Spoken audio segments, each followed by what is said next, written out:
BS এডুকেশনের পক্ষ থেকে সমস্ত উচ্চ মাধ্যমিক ভাই বোনদের স্বাগত জানাই।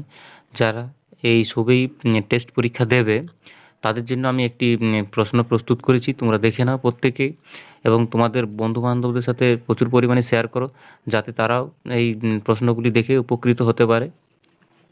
আজকে বেশি সময় নেব না, যদিও অনেক দেরি হয়ে গেছে, তো দেখে নাও। এই ধরনের প্রশ্নগুলি কিন্তু আসার অনেকটাই সম্ভাবনা রয়েছে। দেখো, বিভাগ ক থেকে যে প্রশ্নগুলি তোমাদের আসার সম্ভাবনা রয়েছে, দেখো প্রথম যে প্রশ্নটি রয়েছে সেটি হলো, ওটা পাশবিক স্বার্থপরতা কে কাকে কোন প্রসঙ্গে এই উক্তি করেছে উদ্ধৃত অংশের তাৎপর্য লিখো। তো এখানে তোমরা দেখতেই পাচ্ছ যে নাম্বার বিভাজনটি রয়েছে এই প্রশ্নটি, এগুলি তোমরা একবার দেখে যাবে প্রত্যেকে। তারপরে 2 নম্বরে যেটি রয়েছে সেটি হলো, বুড়ির শরীর উজ্জ্বল রোদের তপ্ত বালিতে চিত হয়ে পড়ে রইল, বুড়ির চেহারা ও পোশাকের পরিচয় দাও, তার তপ্ত বালিতে পড়ে থাকার কারণ কি। এটি 2 নম্বরে এই প্রশ্নগুলি আসার সম্ভাবনা অনেকটাই রয়েছে। তারপরে দেখে নাও, এখানে ওই 1 নম্বর দাগে ওখান থেকে দুটি দেওয়া রয়েছে, একটি করতে হবে। এরপর দেখে নাও, এখানে এই যে কবিতার পাঠটি যেটি রয়েছে সেখান থেকে এই কবিতার এই পাঠটা কিন্তু খুবই গুরুত্বপূর্ণ। দেখতে পাচ্ছ এখানে এটা, সে কখনো করে না বঞ্চনা, কে কখনো বঞ্চনা করে না, কবি কিভাবে এই উপলব্ধিতে পৌঁছেছেন। এটি 1+4, এটি তোমরা প্রত্যেকেই ঠিকঠাক করে দেখে নাও।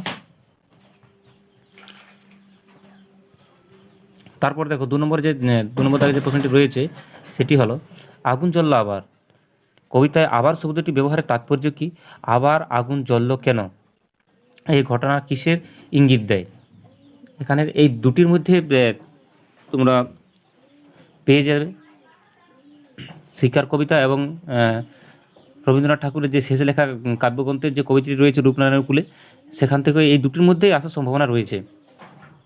এরপরে দেখে নাও 3 নম্বর দাগে যে প্রশ্নটি রয়েছে সেটি হলো, তাদের অভিনয় দেখে আইজেনস্টাইন সাহেব অত্যন্ত উচ্ছ্বাসিত হয়ে অনেক কথা লিখেছিলেন। আইজেনস্টাইন সাহেব কে তিনি কাদের অভিনয় দেখে উচ্ছ্বাসিত হয়েছিলেন, সেই অভিনয় দেখে তিনি কি লিখেছিলেন। এটি তোমাদের যে নাটক আছে সেই নাটক থেকে রয়েছে। এরপর দেখে নাও, জানো কালীনাথ একটা মেয়ে, এই মেয়েটির বর্ণনা যেভাবে বক্তা কালীনাথকে বর্ণনা করেছেন তার সংক্ষিপ্ত পরিচয় দাও, রজনীর জীবনে এই মেয়েটির প্রভাব আলোচনা করো। এগুলি ছিল নাটক থেকে। এরপর দেখে নাও, পরে যেটি রয়েছে সেটি হলো, বইয়ে লেখা রাজার নাম, রাজারা কি পাথর ঘাড়ে করে আনতো, কারা কেন পাথর ঘাড়ে করে এনেছিল। তারপর দেখো এখানে দুটি দেওয়া আছে, এই দুটির মধ্যে একটি যে কোনো করতে হবে। চোখের জলটা তাদের জন্য, বক্তা কাদের জন্য চোখের জল উৎসর্গ করেছেন, যে ঘটনার বক্তার চোখে জল এসেছিল সেই ঘটনাটি সংক্ষেপে আলোচনা করো বা সংক্ষেপে লিখো। এরপরে তোমাদের যে সহায়ক গ্রন্থটি রয়েছে সেখান থেকে দেখো দুটি 5 নম্বরে দেওয়া থাকবে, একটি করতে হবে। তাতে চেংমানের চোখ কপালে উঠলো, চেংমানকে তার চোখ কপালে ওঠার কারণ কি। এটা ছাতির বদলে হাতি যে তোমাদের সহায়ক পাঠটা রয়েছে সুভাষ মুখোপাধ্যায়ের যে লেখা সেখান থেকে। তারপর দেখো 2 নম্বরে যেটি রয়েছে, অমনি মনের মধ্যে গুনগুনিয়ে উঠলো মার কাছে শেখা গান, লেখক কী গান শুনেছিলেন মায়ের কাছ থেকে, কোন প্রসঙ্গে উক্তি করেছেন লেখক, এটি কোলের কলকাতা থেকে। এরকমভাবে দেওয়া থাকবে।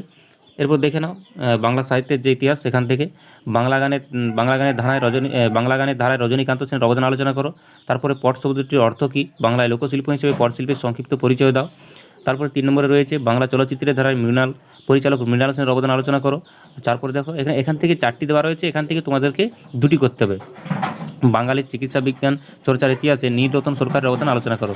এই 4টির মধ্যে তোমরা যে কোনো 2টি পেয়ে যাবে আশা রাখছি। এরপরে দেখো 7 নম্বরে যেটি রয়েছে সেটি হলো, উদাহরণসহ ধ্বনিমূল ও সহধ্বনির সম্পর্ক বুঝিয়ে দাও।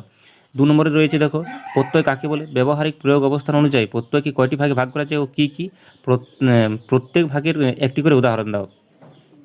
এরপরে দেখো তোমাদের যে প্রবন্ধ রচনা থাকে সেই প্রবন্ধ রচনার মধ্যে দেখো যেগুলি আসার সম্ভাবনা রয়েছে, এখান থেকে 4টি দেওয়া থাকবে, তার মধ্যে একটি করতে হবে। এভাবে দেখো এখানে বাংলার উৎসবটিও কিন্তু গুরুত্বপূর্ণ রয়েছে।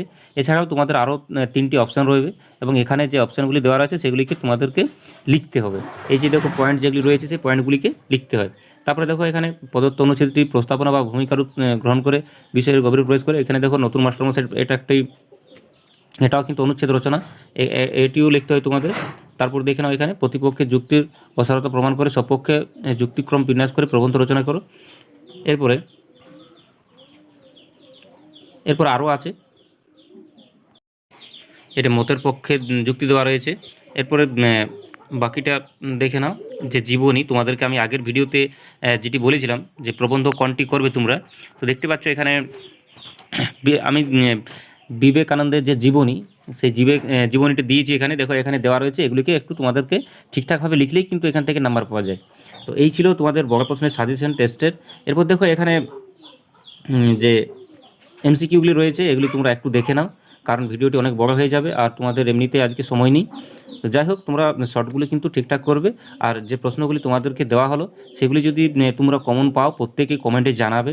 এবং এই যে প্রশ্নটি আমাদের যে বেস এডুকেশনের গ্রুপ আছে সেখানে আমি দিয়ে দিচ্ছি, তোমরা প্রত্যেকেই দেখে নেবে। তো আজকের ভিডিও এই পর্যন্ত। যদি ভিডিওটি ভালো লাগে তাহলে প্রত্যেকেই ভিডিওটি শেয়ার করো তোমাদের অন্য অন্য বন্ধুবান্ধবদের সাথে। চলো, দেখা হচ্ছে পরবর্তী ভিডিওতে।